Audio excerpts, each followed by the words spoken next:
Sejarah Nusantara pada era Kerajaan Hindu-Buddha. Sejarah Nusantara pada era Kerajaan Hindu-Buddha berkembang karena hubungan dagang wilayah Nusantara dengan negara-negara dari luar, seperti India, Tiongkok, dan wilayah Timur Tengah. Agama Hindu masuk ke Indonesia pada periode Tarikh Masehi. Agama ini dibawa oleh para musafir dari India yang bernama Maharsi Agastya. Maharsi Agastya ini di Jawa terkenal dengan nama Batara Guru atau Dwipayana. Ajaran Hindu yang berkembang di beberapa tempat di Nusantara disebut dengan aliran Waiyawa, yaitu suatu ajaran yang memuja Dewa Wiyu sebagai dewa utama. Ajaran ini dianut oleh kelompok-kelompok masyarakat di situs Kota Kapur, Bangka, situs Cibuaya, situs Karawang dan situs Muarakaman, Kutai. Bukti adanya agama Hindu tampak pada prasasti Tukmas yang ditemukan di Desa Lebak, Kecamatan Grabak, Magelang, Jawa Tengah, di lereng Gunung Merbabu yang diperkirakan berasal dari pertengahan abad ke-7 Masehi. Dalam ajaran Buddha, diketahui dianut oleh kelompok masyarakat Nusantara tepatnya di situs Batu Jaya, situs Bukit Siguntang di Sumatera Selatan, dan situs Batu Pait di Kalimantan Barat pada sekitar abad ke-6 sampai 7 Masehi. Jika kalian suka dengan channel ini, silahkan subscribe dan tekan tombol loncengnya. Lanjut ya guys. Proses penyebaran agama Buddha dilakukan oleh para Dharma Duta yang bertugas untuk menyebarkan Dharma atau ajaran Buddha ke seluruh dunia. Penyebaran agama Buddha di Indonesia dilakukan oleh bangsa Indonesia sendiri yang belajar di India dan menjadi biksu kemudian menyebarkan ajarannya di Nusantara.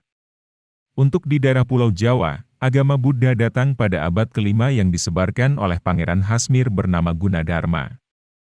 Pada abad ke-9, penyebaran agama Buddha dilakukan oleh pendeta-pendeta dari wilayah India yaitu Gaudidwipa atau Benggala, dan Gujaradesa atau Gujarat. Bukti tertua adanya pengaruh Buddha India di Indonesia adalah dengan ditemukannya arca Buddha dari perunggu di Sempaga, Sulawesi Selatan. Antara abad ke-4 hingga abad ke-16 di berbagai wilayah Nusantara berdiri berbagai kerajaan yang bercorak agama Hindu dan Buddha. Sejak masuknya agama Hindu dan Buddha, masyarakat prasejarah Nusantara yang sebelumnya memiliki kepercayaan animisme dan dinamisme beralih memeluk agama Hindu dan Buddha. Agama Buddha pertama kali masuk ke Nusantara sekitar pada abad ke-2 Masehi. Hal tersebut dibuktikan dengan penemuan patung Buddha dari perunggu di daerah Jember dan Sulawesi Selatan. Pengenalan agama Buddha di Nusantara berasal dari laporan seorang pengelana Cina bernama F. A. Sien pada awal abad ke-5 Masehi. Pada abad ke-4 di Jawa Barat terdapat kerajaan yang bercorak Hindu-Buddha, yaitu Kerajaan Tarumanagara. Kemudian dilanjutkan dengan Kerajaan Sunda sampai abad ke-16. Selain Kerajaan Tarumanagara dan Kerajaan Sunda, masih banyak pula kerajaan lain bercorak Hindu-Buddha, seperti Kerajaan Mataram kuno. Selanjutnya, muncul dua kerajaan besar, yakni Kedatuan Sriwijaya dan Kerajaan Majapahit. Pada masa abad ke-7 hingga abad ke-14, Kerajaan Buddha Sriwijaya berkembang pesat di Sumatera. Pada sekitar tahun 670 Masehi, penjelajah Tiongkok yang bernama Ising mengunjungi ibu kota daerah Palembang. Pada puncak kejayaannya, kekuasaan Sriwijaya mencapai daerah Jawa Tengah dan Kamboja. Pada abad ke-14 terdapat satu kerajaan Hindu di Jawa Timur yang bernama Kerajaan Majapahit. Antara tahun 1331 sampai 1364, Patih Majapahit yang bernama Gajah Mada berhasil memperoleh kekuasaan atas wilayah yang kini sebagian besarnya adalah Indonesia beserta hampir seluruh Semenanjung Melayu. Sebelum masuknya kebudayaan Hindu-Buddha, masyarakat prasejarah Nusantara telah memiliki kebudayaan yang cukup maju. Selanjutnya, warisan dari kerajaan Hindu dan Buddha yang pernah ada di Nusantara membentuk berbagai inspirasi hasil karya budaya di Nusantara.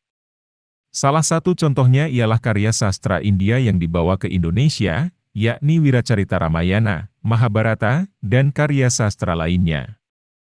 Adanya kedua kitab itu juga memacu beberapa pujangga Nusantara untuk menghasilkan karyanya sendiri, seperti Empu Darmaja dari Kerajaan Kediri yang menyusun kitab Smaradahana, Empu Sedah dan Empu Panuluh dari Kerajaan Kediri yang menelurkan karya kitab Baratayuda, Empu Tanakung yang membuat kirab Lubdaka, Empu Kanwa yang memiliki karya kitab Arjuna Wiwaha, Empu Triguna dengan kitab Kresnayananya, Empu Panuluh yang menulis kitab Gatotkaca, Empu Tantular yang membuat kitab-kitab Sota Soma, dan Empu Prapanca yang masyhur dengan magnum opusnya yang berjudul Kitab Negara Kertagama. Dengan demikian, cerita dari karya sastra yang muncul pada masa Hindu-Buddha ini menjadi sumber inspirasi bagi pewayangan Indonesia. Selain karya sastra, sistem politik dan pemerintahan pun diperkenalkan oleh orang-orang India dan membuat masyarakat yang pada awalnya hidup dalam kelompok-kelompok kecil menjadi bersatu dan membentuk sebuah kekuasaan yang lebih besar dengan pemimpin tunggal berupa seorang raja. Karena pengaruh hal ini, beberapa kerajaan Hindu-Buddha seperti Kedatuan Sriwijaya, Kerajaan Majapahit, Tarumanegara, dan Kutai akhirnya dapat muncul di Nusantara. Tidak hanya karya sastra dan sistem politik saja yang berkembang pada masa Hindu-Buddha di Nusantara, banyak pula hasil karya manusia masa lalu yang menandakan sejarah berkembangnya Hindu-Buddha di Nusantara. Beberapa di antaranya ialah adanya alat-alat dan benda sarana ritual yang salah satunya berbentuk arca yang memiliki beberapa bentuk yang dapat dikenali dari beberapa tanda khusus, posisi atau sikap tertentu, dan wahana atau binatang yang dianggap menjadi kendaraan seorang dewa. Berikut adalah kerajaan terbesar di Nusantara yang pernah berjaya di masa lampau. 1. Kerajaan Majapahit. 2. Kerajaan Sriwijaya. 3. Kerajaan Kutai. 4. Kerajaan Singasari. 5. Kerajaan Tarumanegara. 6. Kerajaan Kediri. 7. Kerajaan Sunda. 8. Kerajaan Kalingga. 9. Kerajaan Mataram kuno.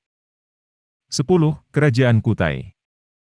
Masuknya ajaran Islam pada sekitar abad ke-12 Masehi melahirkan kerajaan-kerajaan bercorak Islam yang ekspansionis, seperti Samudra Pasai, Aceh, Jambu Lipo, dan Kepaksian Paksipak di Sumatera serta Kerajaan Demak di Jawa menandai akhir dari era Hindu-Buddha ini.